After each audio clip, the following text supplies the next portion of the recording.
Next है Wheatstone bridge क्या करता था, एक अननोन रेजिस्टेंस निकालता था। और व्हीटस्टोन ब्रिज एक और काम करता है, ये आपको किसी भी बॉडी का टेम्परेचर बता देता है थर्मोमीटर की तरह। तो इस रूम का टेम्परेचर बता देगा। कैसे? एक एक्सपेरिमेंट है to find the value of temperature on the basis of Wheatstone bridge. तो आपने एक डायग्राम बनाना है जिसमें व्हीटस्टोन ब्रिज लेना है, पी क्यू आर और आर नॉट, और एक गैल्वेनोमीटर और एक बैटरी। ये वायर एक खास किस्म की वायर है, ये नॉर्मल रेजिस्टर्स हैं। ये खास किस्म की वायर है जो किससे बनी हुई है, प्लेटिनम वायर, प्लेटिनम से। प्लेटिनम वायर की रेजिस्टेंस बहुत जल्दी टेम्परेचर के साथ क्या होती है, चेंज हो जाती है। तो पहला एक्सपेरिमेंट है, हमने करना क्या है, रूम का टेम्परेचर निकालना है या बॉडी का टेम्परेचर निकालना है। पहले हम इस प्लेटिनम वायर को रखेंगे एट 0 डिग्री सेल्सियस, आइस में रख देंगे और ब्रिज को बैलेंस करेंगे। मान लो ब्रिज बैलेंस हो गया तो मैं रेशियो बना सकता हूं P/Q is equal to R upon R naught, cross multiply करके R नॉट की वैल्यू आ गई इक्वेशन नंबर 1। तो क्या ये पॉइंट क्लियर है?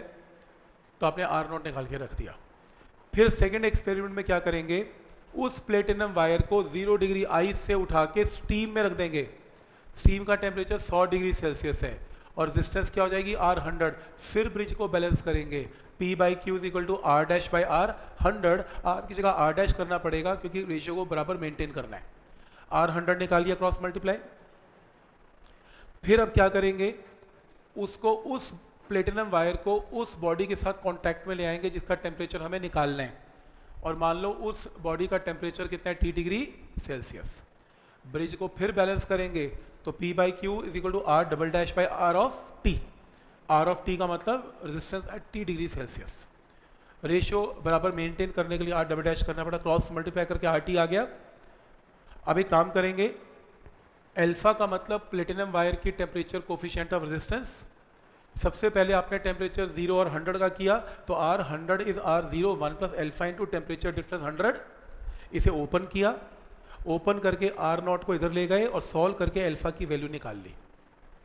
फिर सिमिलरली आप अब 0 से T डिग्री सेल्सियस पे वायर को लेके गए तो R100 की जगह RT कर दो, बाकी एवरीथिंग इज सेम, और 100 की जगह T कर दो क्योंकि सेकेंड एक्सपेरिमेंट में आप T डिग्री सेल्सियस पे लेके गए पर अल्फा की वैल्यू तो चेंज नहीं हुई। इन दोनों को इक्वेट कर दें, इक्वेट करके टेम्परेचर T को एक तरफ, बाकी रेजिस्टेंसेस एक तरफ।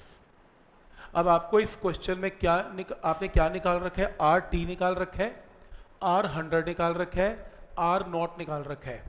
ये तीनों की तीनों वैल्यूज को यहाँ पुट कर दो। RT निकाल रखा है, R नॉट निकाल रखा है, R100 निकाल रखा है, R नॉट निकाल रखा है। सब Q/P कैंसल और फाइनल आंसर आ गया। क्योंकि बैलेंस करते हुए सभी रेजिस्टेंसेस मैंने चेंज की थी तो उन रेजिस्टेंस की वैल्यू से I can calculate the value of temperature.